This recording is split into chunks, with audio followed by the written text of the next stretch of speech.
kaže tamo, ištite najpre carstvo Božije, a ostalo će vam se sve dodati. Sve nam je dao, sve. Traži od nas samo našu veru, da možemo. Veru da nam on pomaže, da nam on daje to sve. I našu istrajnost, da ne odustanemo, da se odupremo svim teškoćama, da hrabro izdržimo sve teškoće koje će definitivno biti pred nama u našem životu. To traži od nas i daće nam sve. Znači da mi verujemo da ćemo imati sve ono što želimo, da ćemo ispuniti svoju svrhu života. I po meri naše vere će nam biti. I mi, ako zaista verujemo i ako zaista želimo da to uradimo, da ispunimo svoju svrhu života, zašto smo poslani u ovaj svet, svako od nas ima posebnu svrhu u ovom svetu.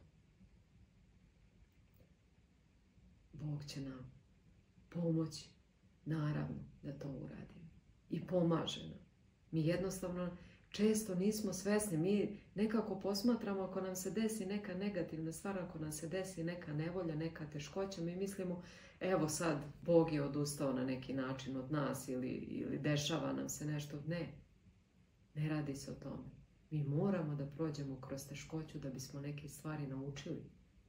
Da bismo svoje srce očistili. On traži naše srce da bude čisto. Mi moramo da prođemo kroz teškoće kao što je Hristos postradao na krstu zbog nas i zbog našeg spasenja. Tako isto mi. Te nevolje, to je neka vrsta našeg stradanja, neka vrsta našeg krsta. Taj naš krst, ta nevolja, ona nas uči da mi postanemo zajedničari i u vaskrsenju Hristovom.